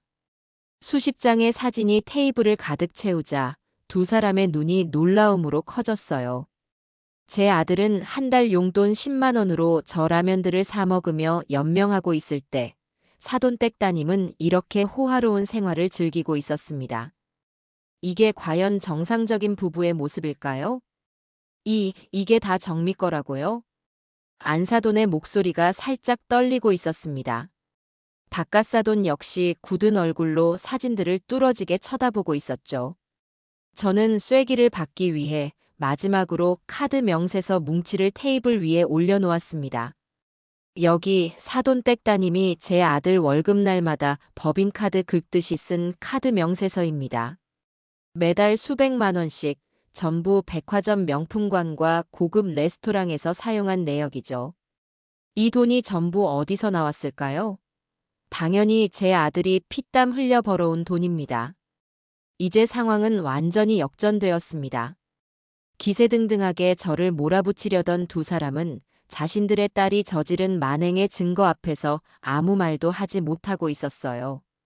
안사돈은 그저 우리 정미가 그럴 리가 없는데 하며 중얼거릴 뿐이었습니다. 저는 그런 두 사람을 향해 마지막 결정타를 날리기로 마음먹었어요. 두 분께서는 따님이 이렇게 살아도 괜찮다고 생각하십니까? 남편은 영양실조로 쓰러지기 일보 직전인데 아내는 남편 돈으로 명품을 사들이는 이 상황이 과연 요즘 젊은 애들의 생활 방식이라고 말씀하실 수 있으시겠어요? 저는 이 결혼 더 이상 유지시킬 생각이 없습니다. 제 아들을 저런 여자와 계속 살게 할 수는 없어요. 조만간 변호사를 통해 정식으로 이혼 소송을 진행할 겁니다. 제 단호한 선언에 바깥사돈의 얼굴이 굳어졌습니다. 그는 잠시 무언가 생각하는 듯 하더니 이내 저를 향해 낮은 목소리로 말했어요. 사부인. 그래도 이혼은 좀 그렇지 않습니까? 애들 사이에 문제가 있으면 어른들이 중재해서 좋게 풀어야죠. 저희가 정미를 단단히 타이를 테니 이번 한 번만 너그럽게 용서해 주시죠. 그의 태도는 처음의 거만함과는 달리 한결 부드러워져 있었습니다. 아마도 이혼 소송으로 일이 커지면 자신들의 체면이 깎일 것을 우려하는 것이겠죠. 하지만 저는 그들의 제안을 받아들일 생각이 추호도 없었습니다. 용서는 정미가 제 아들에게 직접 구해야 할 문제입니다. 하지만 이미 늦었어요. 제 아들은 당신들 따님에게 마음이 완전히 떠났습니다. 그리고 저 역시 당신들 따님을 더 이상 며느리로 인정할 수 없고요. 저는 자리에서 일어나며 마지막으로 바깥사돈을 향해 의미심장한 한마디를 던졌습니다. 아, 그리고 바깥사돈. 제가 최근에 우연히 듣게 된 소문이 있는데 혹시 세무조사라는 말 들어보셨습니까? 요즘 작은 회사들을 상대로 국세청에서 아주 꼼꼼하게 들여다본다고 하더군요. 특히 자금 출처가 불분명한 돈이 오고 간 정황이 포착되면 아주 곤란해진다고 들었습니다. 그 말을 하는 순간 바깥사돈의 얼굴이 하얗게 질리는 것을 저는 똑똑히 보았습니다. 제가 그의 약점을 정확히 파악하고 있다는 사실에 대한 충격과 두려움이 그 얼굴에 고스란히 드러나 있었죠. 사실 저는 며느리의 뒷조사를 하던 중 바깥사돈의 회사가 몇 년째 세금 문제로 골머리를 앓고 있다는 정보를 입수했던 겁니다. 그럼 저는 이만 일어나 보겠습니다. 따님 문제는 두 분께서 알아서 잘 처리해 주시길 바랍니다. 만약 계속해서 제 아들을 괴롭힌다면 저 역시 가만히 있지는 않을 테니까요. 저는 싸늘한 한마디를 남기고 카페를 나왔습니다. 등 뒤로 느껴지는 두 사람의 망연자실한 시선이 통쾌하게 느껴졌어요. 이제 며느리를 비호해주던 가장 든든한 방패마저 사라진 셈입니다. 벼랑 끝에 몰린 며느리가 앞으로 어떤 발악을 하게 될지 모르지만 저는 조금도 두렵지 않았습니다. 저는 제 아들을 지키기 위해서라면 악마와도 기꺼이 싸울 준비가 되어 있었으니까요. 사돈댁과의談判 이후 집안의 공기는 더욱 싸늘하게 얼어붙었습니다. 며느리는 자신의 부모마저 제게 설득당했다는 사실에 충격을 받은 듯 며칠 동안 방에서 나오지 않고 폐인처럼 지냈어요. 하지만 저는 그런 며느리에게 신경 쓸 겨를이 없었습니다. 지금 제게 가장 중요한 것은 무너진 아들의 몸과 마음을 회복시키는 것이었으니까요. 아들은 겉으로는 조금씩 안정을 되찾아가는 것처럼 보였지만 밤마다 악몽에 시달리며 식은땀을 흘리는 날이 많았습니다. 몸도 여전히 비쩍 마른 상태 그대로였죠. 저는 이대로는 안 되겠다고 판단하고 아들에게 종합 건강검진을 받아보자고 제안했습니다. 경호야, 병원 가서 종합검진 한번 받아보자. 그동안 너무 고생했으니 어디 안 좋은 곳은 없는지 꼼꼼하게 확인해 봐야지. 괜찮아, 엄마. 나 이제 정말 괜찮아졌어. 엄마 눈에는 하나도 안 괜찮아 보여. 이건 엄마를 위해서라도 받아야 해. 네가 건강해야 엄마도 마음을 놓을 수 있어. 제 간곡한 설득에 아들은 마지못해 고개를 끄덕였습니다. 저는 즉시 대학병원에 예약을 잡고 며칠 뒤 아들과 함께 병원으로 향했습니다. 하루 종일 이어진 검사를 받는 동안 아들은 무척이나 피곤해 보였지만 묵묵히 모든 과정을 따라주었어요. 그리고 일주일 뒤 우리는 검사 결과를 듣기 위해 다시 병원을 찾았습니다. 진료실에 들어서자 의사는 심각한 표정으로 우리를 맞이했습니다. 그리고 모니터에 떠 있는 아들의 검사 결과표를 보여주며 입을 열었죠. 보호자분, 그리고 박경호 환자분. 결과가 별로 좋지 않습니다. 의사의 낮은 목소리에 제 심장이 쿵 하고 내려앉았습니다. 장기간의 불규칙한 식사와 영양 불균형으로 인해 몸의 여러 기능이 심각하게 손상된 상태입니다. 특히 고나트륨 식단으로 인해 고혈압 전 단계에 있으며 위장에는 만성 위염과 역류성 식도염이 발견되었습니다. 비타민과 무기질 결핍도 심각해서 이대로 방치하면 골다공증이나 면역력 저하로 인한 합병증이 올 수도 있는 위험한 상황입니다. 의사가 내뱉는 하나하나의 병명들이 비수처럼 제 가슴에 박혔습니다. 그저 마르기만 한 줄 알았는데 제 아들의 몸속은 이미 병들고 망가져 있었던 겁니다. 아들은 자신의 검사 결과를 들으며 고개를 푹 숙인 채 아무 말도 하지 못했어요. 그 작은 어깨가 얼마나 무겁게 느껴졌을까요? 진료실을 나온 뒤 저는 병원 복도 의자에 아들을 앉히고 그 앞에 섰습니다.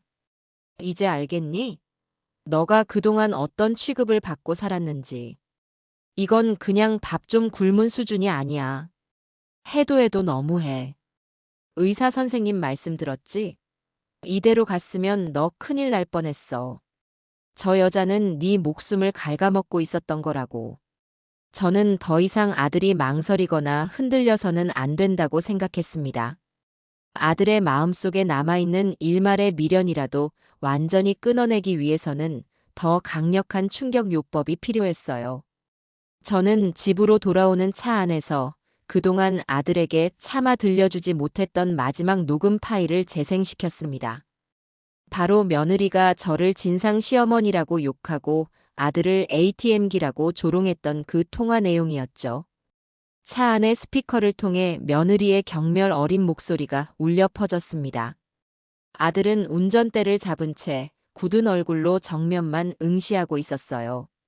녹음이 끝난 뒤에도 한동안 차 안에는 무거운 침묵만이 흘렀습니다. 집 주차장에 도착해 차를 세운 뒤 아들이 마침내 입을 열었습니다. 엄마. 그래. 나 정말 바보 같았지? 아들의 목소리는 물기에 젖어 있었습니다. 이제라도 알았으면 됐어. 지금부터라도 바로잡으면 되는 거야. 응, 엄마 말이 맞아. 이제 다 끝내야겠어. 그날 밤 아들은 처음으로 굳게 닫힌 안방 문을 직접 두드렸습니다. 안에서 한참 동안 아무런 기척이 없자 아들은 문고리를 잡고 힘껏 문을 열었어요. 방 안침대 위에는 며느리가 이불을 뒤집어 쓴 채 웅크리고 있었습니다. 임정미. 아들의 차갑고 단호한 목소리에 며느리가 움찔하며 고개를 들었습니다. 할 말 있으니 나와. 아들은 그 말만 남기고 거실로 나가 소파에 앉았습니다. 잠시 후 헝클어진 머리를 한 며느리가 마지못해 방에서 나와 아들 앞에 섰어요. 왜 불러? 앉아. 며느리는 아들의 서늘한 기세에 눌려 마지못해 맞은편 소파에 앉았습니다. 아들은 테이블 위에 자신의 건강검진 결과지를 던져 놓았어요. 이거 봐. 며느리는 의아한 표정으로 서류를 집어들고 읽어내려가기 시작했습니다. 서류에 적힌 수많은 병명들을 확인한 며느리의 얼굴이 미세하게 굳어갔지만 그녀는 이내 아무것도 아니라는 듯 서류를 다시 테이블 위에 내려놓았습니다. 그래서 나더러 어쩌라고. 너가 네 몸 관리 못한 걸 왜 나한테 그래.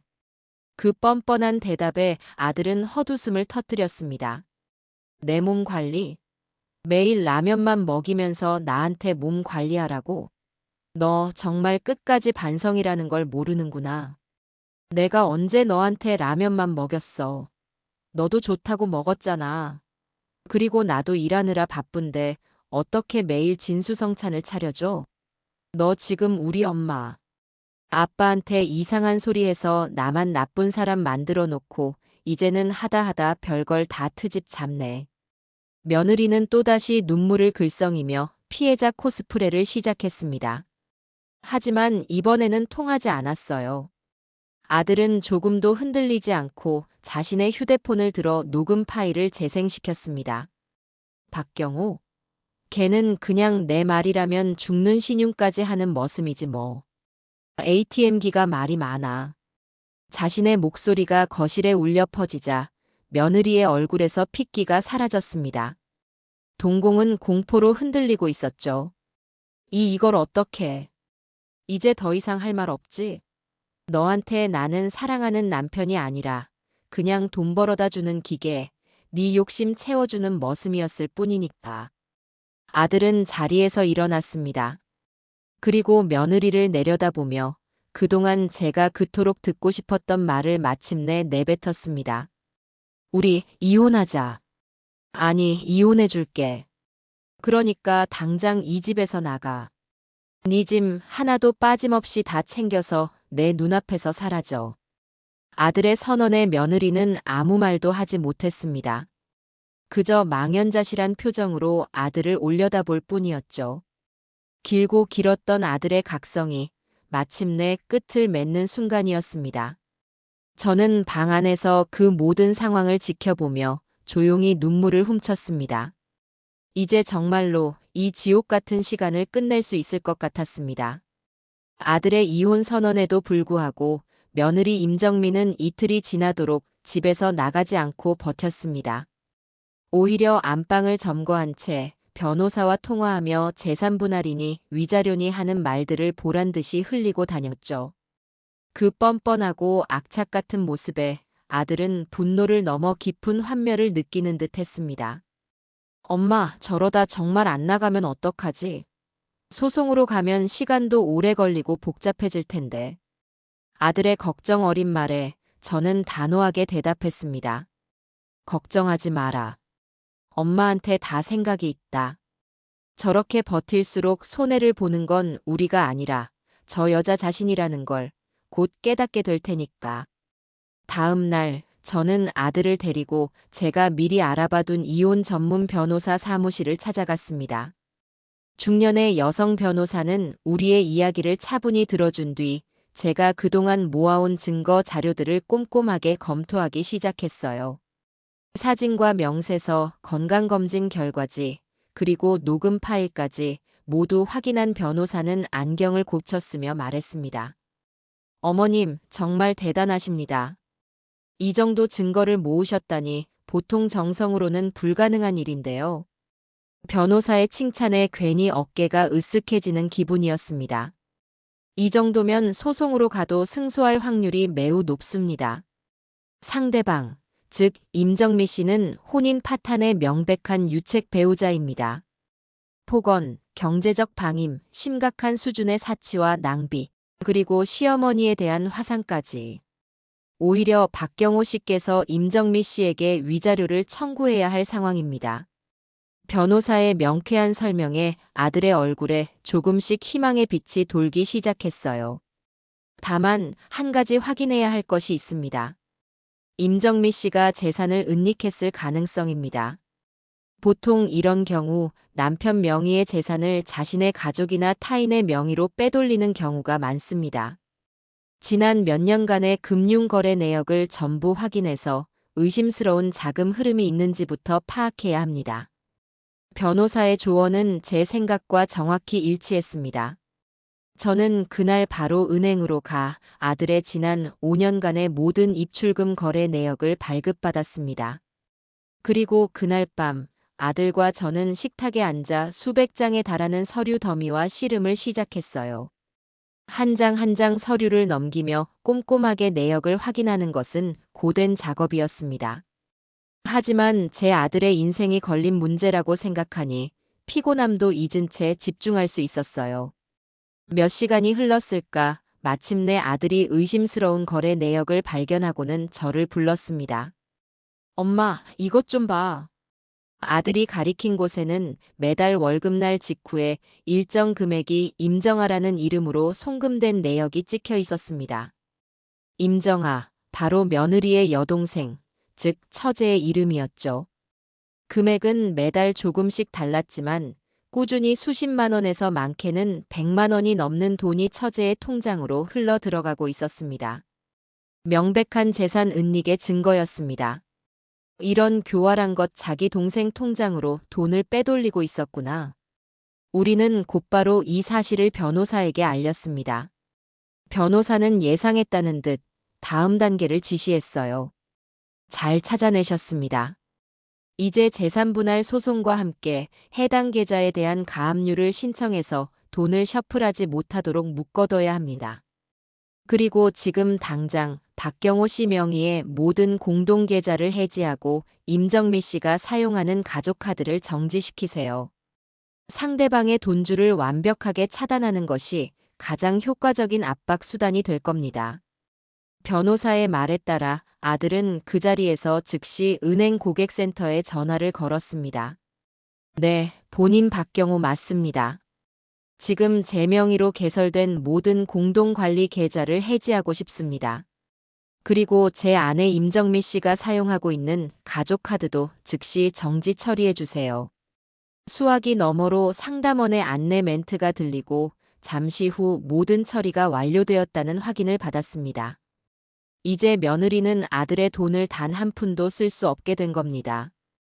우리의 공격은 예상보다 훨씬 더 빨리 효과를 나타냈습니다.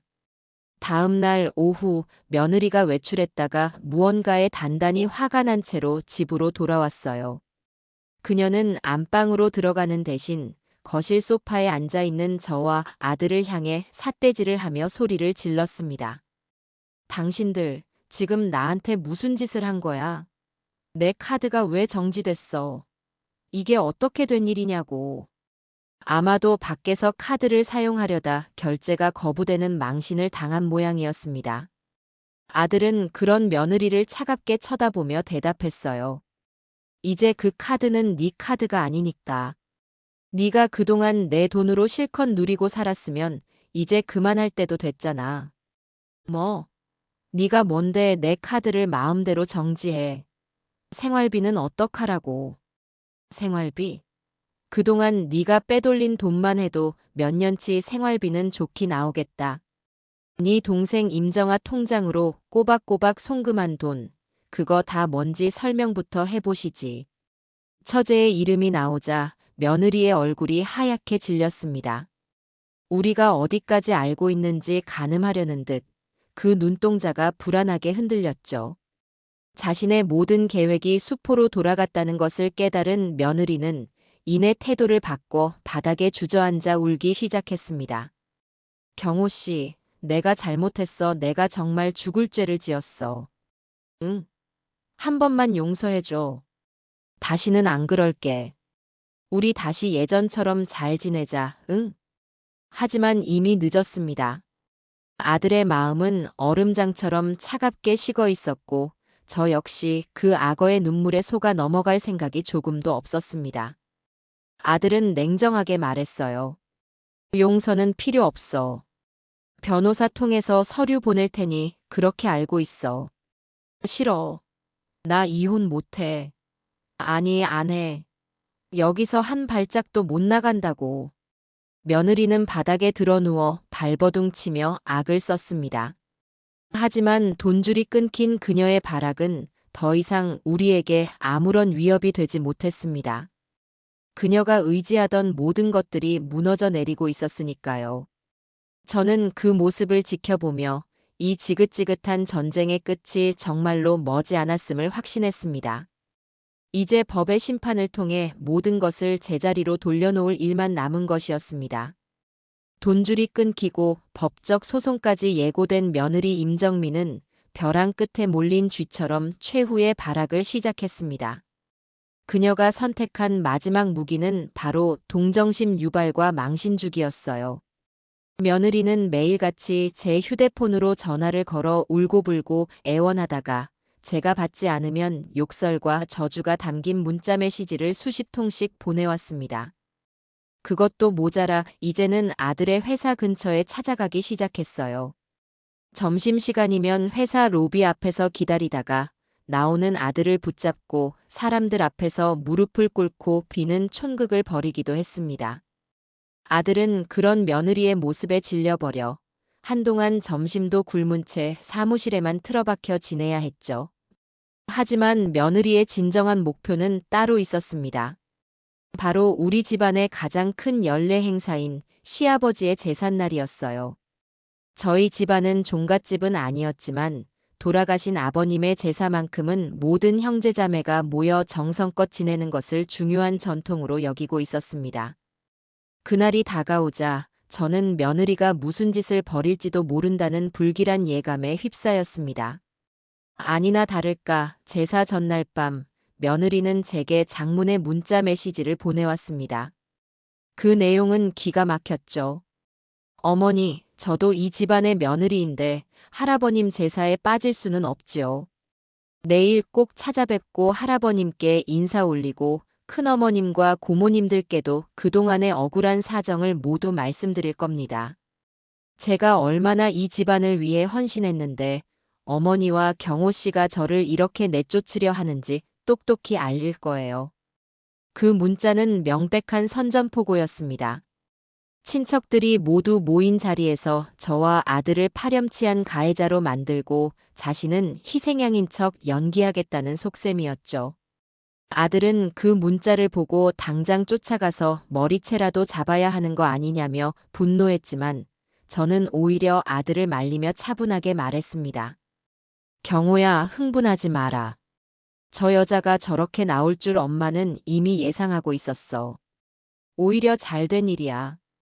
우리가 일일이 찾아다니면서 설명할 필요도 없이 자기 발로 심판대 위에 올라오겠다는데 마다할 이유가 없지. 내일 모든 진실을 친척들 앞에서 낱낱이 밝혀주자. 제사 당일 저희 집은 아침부터 분주했습니다. 형님 큰 어머니과 시누이들이 일찌감치 도착해 함께 제사 음식을 만들었죠. 모두들 제 얼굴에 들이운 그늘을 눈치챘는지 조심스럽게 경호 부부의 안부를 물어왔습니다. 저는 그저 요즘 젊은 애들 일이 다 그렇죠, 뭐. 하고 얼버무리며 말을 아꼈습니다. 모든 진실이 밝혀질 무대는 아직 막이 오르지 않았으니까요. 저녁이 되고 제사를 지내기 위해 모든 친척이 거실에 모였습니다. 남자들은 제사상 앞에 자리를 잡고 여자들은 부엌과 거실을 오가며 마지막 준비를 하고 있었죠. 바로 그때였습니다. 현관문 초인종 소리가 요란하게 울렸어요. 모두의 시선이 현관으로 쏠렸고 제가 문을 열자 그 앞에는 기다렸다는 듯이 며느리 임정미가 서 있었습니다. 그런데 그 모습이 가관이었어요. 며느리는 평소의 화려한 모습은 온데간데 없고 일부러 며칠은 입은 듯한 낡고 허름한 옷차림에 화장기 하나 없는 푸석한 얼굴을 하고 있었습니다. 금방이라도 눈물을 쏟아낼 것처럼 눈가는 붉게 충혈되어 있었죠. 완벽하게 계산된 비련의 여주인공의 모습이었습니다. 정미 아니니? 너 어떻게 된 거니? 가장 먼저 저를 대신해 말을 건 것은 큰형님이었습니다. 며느리는 그 말을 기다렸다는 듯이 갑자기 바닥에 주저앉아 땅을 치며 통곡하기 시작했어요. 큰어머님, 제가 쫓겨났어요. 어머님과 경호 씨가 저를 집에서 내쫓았어요. 제가 뭘 그렇게 잘못했다고. 갑작스러운 며느리의 통곡에 거실은 순식간에 찬물을 끼얹은 듯 조용해졌습니다. 친척들은 모두 어리둥절한 표정으로 저와 아들, 그리고 며느리를 번갈아 쳐다보았어요. 며느리는 그 시선을 즐기기라도 하는 듯 더욱더 서럽게 울부짖으며 자신의 레퍼토리를 쏟아내기 시작했습니다. 저는 그저 남편 뒷바라지하고 어머님 잘 모시려고 노력했을 뿐이에요. 그런데 어머님은 처음부터 제가 마음에 안 드신다며 사사건건 트집을 잡고 구박하셨어요. 경호 씨도 마마보이라서 제 말은 듣지도 않고 무조건 엄마 편만 들고요. 결국 저를 집에서 내쫓았어요. 저는 이제 갈 곳도 없어요.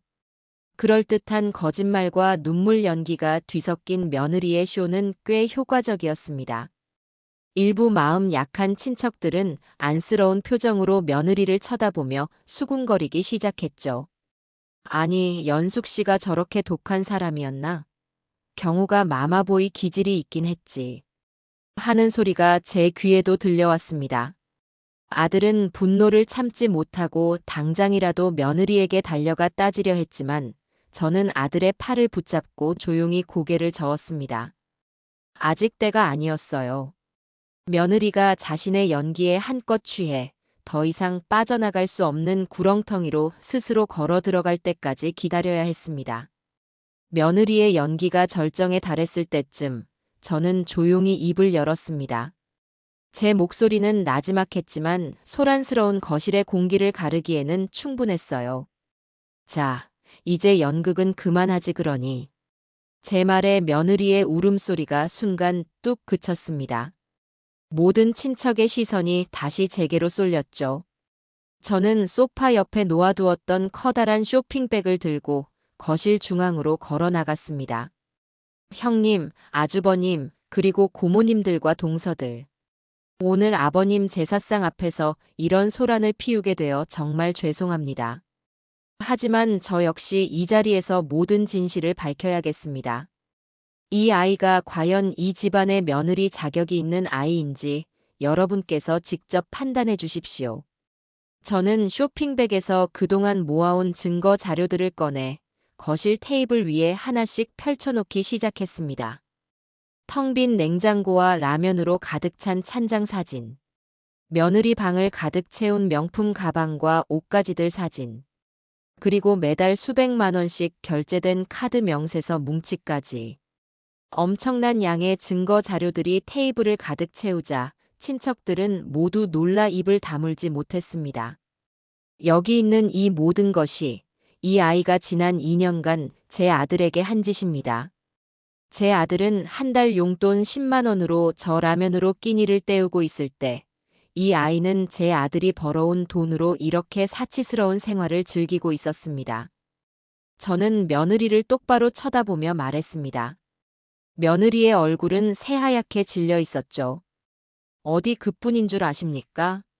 제가 아들 밥 좀 제대로 챙겨 먹이라고 한마디 했다고 이 아이는 제 다리에 뜨거운 라면 국물을 그대로 끼얹었습니다. 저는 제 바지 자락을 걷어 아직 흉터가 선명하게 남아있는 제 다리를 친척들에게 보여주었습니다.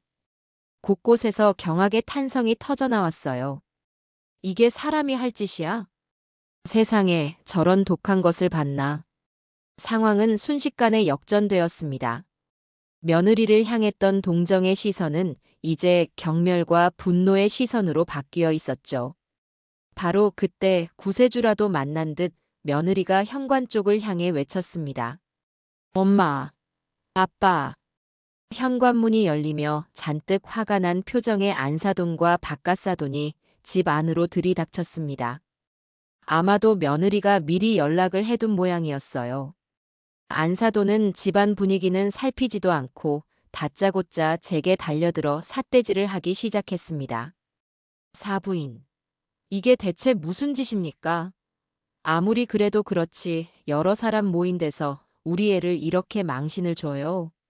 망신은 제가 준 것이 아니라 따님이 스스로 자초한 것입니다.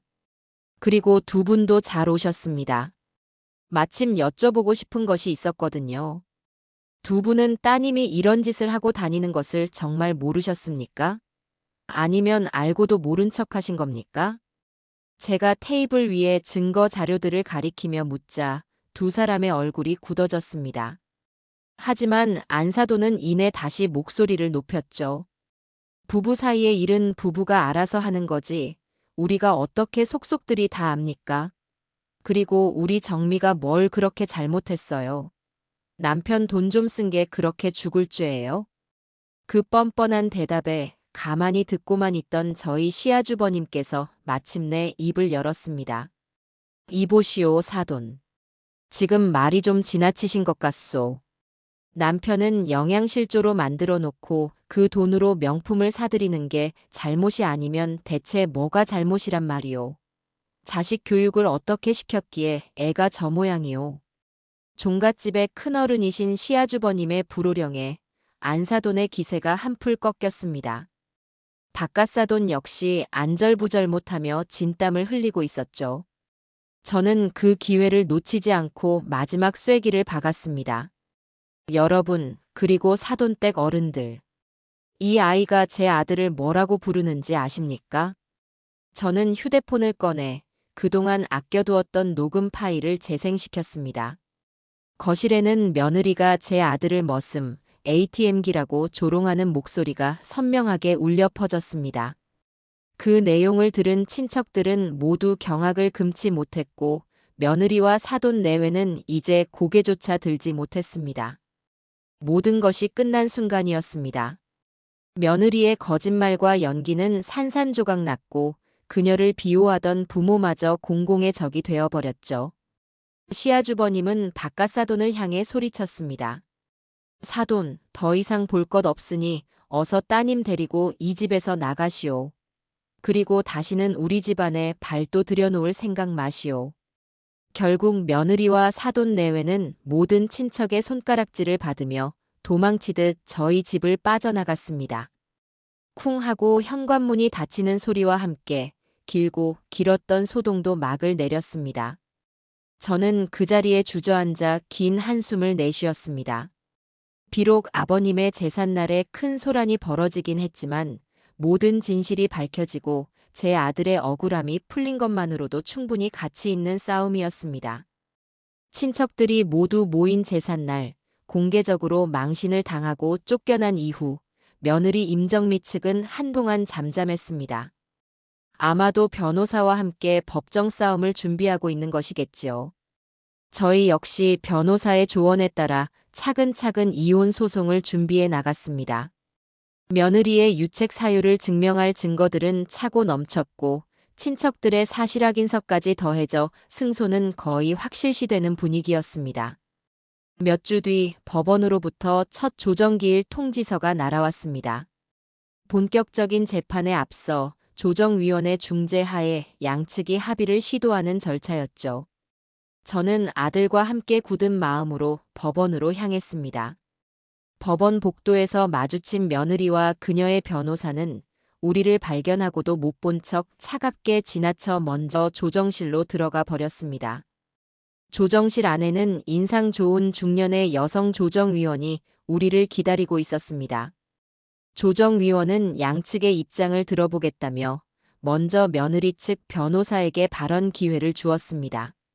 며느리의 변호사는 준비해온 서류를 읽으며 며느리가 얼마나 헌신적인 아내였는지를 장황하게 늘어놓기 시작했습니다.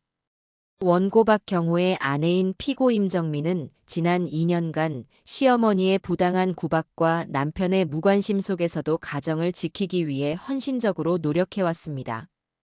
하지만 시어머니의 도를 넘은 간섭과 폭언, 그리고 남편의 외면으로 인해 심각한 정신적 고통을 겪었으며 결국 일방적으로 이혼을 통보받고 집에서 쫓겨나기에 이르렀습니다. 이에 피고는 혼인 파탄의 책임이 원고와 그의 어머니에게 있음을 주장하며 위자료 3억 원과 재산 분할로 현재 거주 중인 아파트의 소유권을 요구하는 바입니다. 그 터무니없는 주장에 저와 아들은 물론 저희 변호사마저 헛웃음을 터뜨렸습니다. 하지만 며느리는 정말로 자신이 피해자라고 믿는 듯 눈물을 글썽이며 조정위원에게 동정을 호소하고 있었죠. 다음은 저희 차례였습니다. 저희 변호사는 자리에서 일어나 차분하지만 힘있는 목소리로 반박을 시작했습니다. 존경하는 조정위원님, 지금부터 피고 측의 주장이 얼마나 허무맹랑한 거짓인지를 증거를 통해 증명해 보이겠습니다. 저희 변호사는 가장 먼저 제 다리의 화상 진단서와 병원 치료 기록을 제출했습니다. 피고는 시어머니의 폭언을 주장하지만 오히려 상해를 입힌 쪽은 피고 본인입니다. 피고는 아들의 밥을 제대로 챙겨 먹이라는 시어머니의 말에 격분하여 끓고 있던 뜨거운 라면, 국물을 시어머니의 다리에 그대로 끼얹어 전치 4주의 2도 화상을 입혔습니다. 이는 명백한 존속 폭행에 해당합니다. 다음으로 변호사는 텅 빈 냉장고 사진과 라면으로 가득 찬 찬장 사진, 그리고 아들의 종합 건강검진 결과지를 차례로 제시했습니다. 피고는 남편을 헌신적으로 내조했다고 주장하지만 실상은 남편을 장기간 방임하여 심각한 영양실조와 만성위염, 고혈압 전 단계 등 각종 질병에 시달리게 만들었습니다. 이는 단순한 부부싸움의 차원을 넘어 배우자를 돌봐야 할 최소한의 의무를 내팽개친 것입니다. 조정위원의 표정이 조금씩 굳어지기 시작했습니다. 며느리와 그녀의 변호사 역시 당황한 기색이 역력했죠. 하지만 저희 변호사의 공격은 이제 시작에 불과했습니다. 또한 피고는 남편이 피땀 흘려 벌어온 돈으로 매달 수백만 원에 달하는 명품을 구입하고 사치스러운 생활을 영위해왔습니다. 여기 그 증거인 카드 명세서와 물품 사진들입니다. 심지어 자신의 여동생 명의의 차명 계좌로 매달 돈을 빼돌려 재산을 은닉하기까지 했습니다. 이 모든 행위는 부부간의 신뢰를 근본적으로 파괴하는 심각한 유책 사유입니다. 마지막으로 저희 변호사는 법정 안을 울리는 목소리로 녹음 파일을 재생시켰습니다. 며느리가 제 아들을 ATM기, 머슴이라고 조롱하는 목소리가 조정실 안에 울려 퍼지자 조정위원은 깊은 한숨을 내쉬며 며느리를 쳐다보았습니다. 며느리는 이제 고개조차 들지 못한 채 바닥만 내려다보고 있었죠.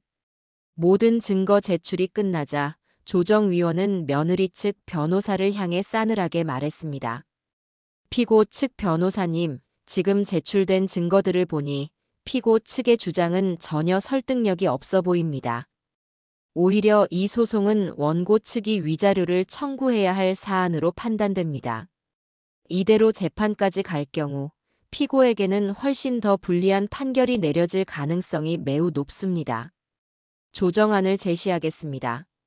피고는 위자료와 재산 분할을 모두 포기하고 원고에게 혼인 파탄의 책임에 대한 위자료로 3천만 원을 지급하는 조건으로 조정을 마치는 것이 어떻습니까?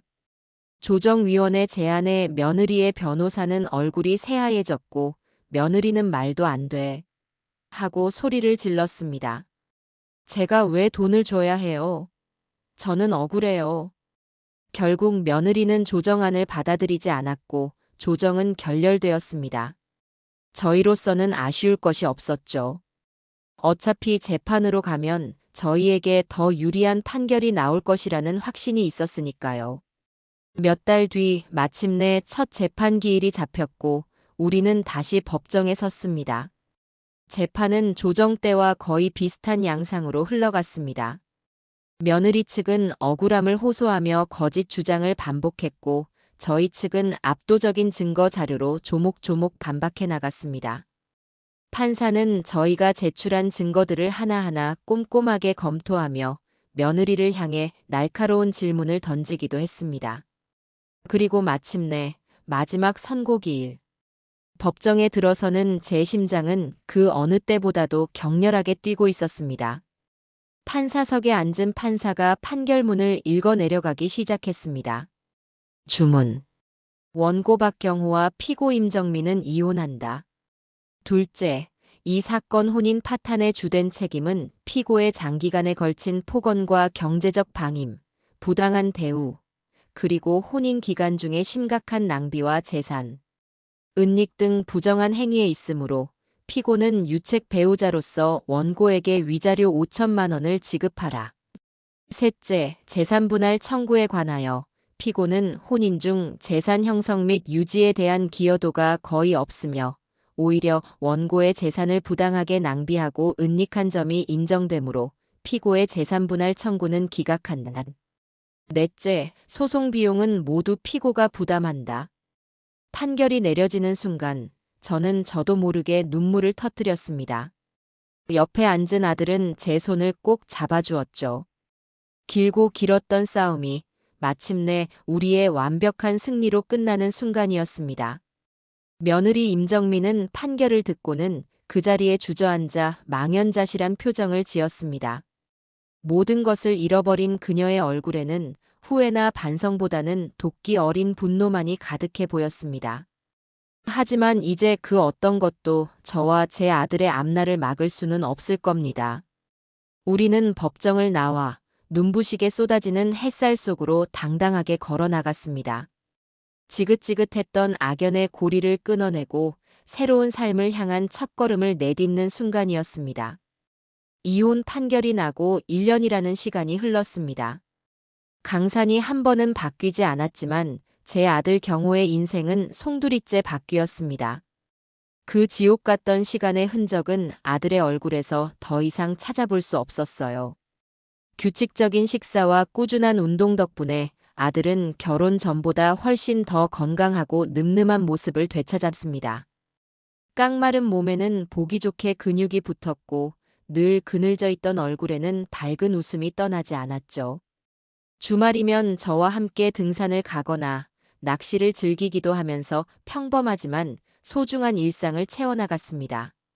아들은 한동안 저희 집에서 함께 지내다가 얼마 전 회사 근처에 작은 오피스텔을 얻어 독립했습니다. 저는 또다시 혼자 밥을 굶고 다닐까봐 걱정했지만 아들은 이제 스스로를 챙길 줄 아는 어른이 되어 있었어요. 주말마다 저희 집에 와서는 냉장고에 반찬을 채워가기도 하고 가끔은 저를 자기 집으로 초대해 서툰 솜씨로나마 직접 요리를 해주기도 했습니다. 아들이 만들어준 김치찌개를 먹으며 저는 여러 번 울컥하는 마음을 삼켜야 했어요. 그날도 아들 집에 들러 함께 저녁을 먹고 거실에 앉아 과일을 깎고 있을 때였습니다. 아들이 무심코 TV 채널을 돌리다 한 시사 고발 프로그램에서 잠시 시선을 멈췄습니다. 화면에는 악덕 배우자의 실체를 고발한다는 자극적인 제목과 함께 모자이크 처리된 한 여성의 인터뷰 장면이 나오고 있었어요. 그런데 그 목소리가 어딘가 익숙하게 들렸습니다. 저는 정말 억울해요. 전 남편과 시어머니가 짜고 저를 사기꾼으로 만들었어요. 저는 모든 걸 빼앗기고 길거리에 나앉았어요. 아들과 저는 동시에 서로를 쳐다보았습니다. 모자이크 처리되었지만 그 핏대를 세우며 악을 쓰는 말투와 몸짓은 누가 봐도 임정미였습니다. 그녀는 여전히 자신이 피해자라고 주장하며 방송을 통해 동정심을 얻으려 하고 있었죠. 저는 헛웃음을 터뜨렸습니다. 저 여자는 정말 끝까지 변하지 않는구나. 아들 역시 고개를 저으며 씁쓸하게 웃더군요. 엄마, 신경 쓰지 마. 이제 우리랑 상관없는 사람이잖아. 아들의 말처럼 이제 그녀는 우리 인생에서 완벽하게 지워진 존재였습니다. 하지만 며칠 뒤 저는 우연히 그녀의 근황에 대해 조금 더 자세한 소식을 듣게 되었습니다. 시장에서 장을 보고 돌아오는 길에 아들네 아파트에 살던 이웃 아주머니를 우연히 마주친 거였어요. 그 아주머니는 제게 반갑게 인사를 건네며 조심스럽게 임정미의 안부를 물었습니다. 아이고, 오랜만이에요. 그런데 그때 그 예쁘장하던 새댁은 어떻게 됐어요? 요즘 통 안 보이던데. 저는 자초지종을 짧게 설명해 주었습니다. 그러자 아주머니는 혀를 차며 자기가 알고 있는 사실들을 덧붙여 주더군요. 어머, 어머. 그럴 줄 알았어. 내가 진작에 알아봤다니까. 그 새댁, 이혼하고 나서도 한동안 그 동네에서 어슬렁거리더라고. 그런데 꼴이 말이 아니었어. 명품으로 휘감고 다니던 사람이 다 낡아빠진 옷에 머리는 산발을 해가지고 월세방 보증금도 없어서 친구들한테 돈 빌리러 다니다가 다 손절당했다는 소문이 자자했지. 아주머니의 말에 따르면 임정민은 위자료로 받은 돈마저 얼마 안 가 전부 탕진해버렸다고 합니다. 친정 역시 제가 국세청에 슬쩍 흘린 정보 때문에 호된 세무조사를 받고 회사가 휘청거릴 정도로 큰 타격을 입어 그녀를 도와줄 여력이 없었다고 해요. 결국 그녀는 신용불량자가 되어 찜질방과 고시원을 전전하다가 지금은 한 허름한 식당에서 밤늦게까지 설거지를 하며 생계를 유지하고 있다는 것이었습니다. 맨날 손님들이 남긴 음식 찌꺼기 치우면서 자기가 제일 좋아하는 라면 국물 냄새만 맡아도 구역질을 한다는 소리가 있던데 쌤통이지 뭐. 인과응보야, 인과응보. 그 소식을 듣는 제 마음은 이상하리만치 차분했습니다. 통쾌함이나 기쁨보다는 결국 모든 것은 제자리로 돌아가는구나 하는 서늘한 깨달음 같은 것이 느껴졌죠. 그 주 주말, 저는 평소보다 더 정성껏 음식을 준비했습니다. 아들이 가장 좋아하는 갈비찜과 잡채, 그리고 구수한 된장찌개를 끓였어요. 저희 집에 온 아들은 식탁 가득 차려진 음식을 보며 아이처럼 기뻐했습니다. 우와, 엄마, 오늘 무슨 날이야? 내 생일인가? 아니, 그냥. 우리 아들 맛있는 거 해주고 싶어서. 우리는 마주 앉아 오랜만에 포식했습니다. 따뜻한 밥과 맛있는 음식을 나누어 먹는 이 평범한 순간이 얼마나 소중하고 감사한 것인지를 우리는 그 누구보다도 잘 알고 있었습니다. 식사를 마친 뒤 아들이 제 손을 꼭 잡으며 말했어요. 엄마, 응, 아들. 고마워. 나 구해줘서. 엄마 아니었으면 나 아직도 그 지옥에서 살고 있었을 거야. 어쩌면 정말 큰일 났을지도 몰라. 아들의 진심 어린 고백에 그동안 억눌러왔던 눈물이 왈칵 쏟아졌습니다. 저는 아들의 손을 마주잡고 한참 동안 아무 말도 하지 못하고 그저 눈물만 흘렸습니다. 제 아들이 돌아왔어요. 제 아들의 인생을, 그리고 제 자신의 인생을 되찾았습니다. 창밖으로는 따스한 봄 햇살이 쏟아져 들어오고 있었습니다. 이제 우리 모자의 인생에 더 이상의 혹독한 겨울은 없을 겁니다. 식탁 위에는 구수한 밥 냄새만이 가득했고 그 어떤 라면 국물도 우리의 행복을 방해할 수 없었습니다. 그것으로 충분했어요. 정말로 모든 것이 충분한 오후였습니다.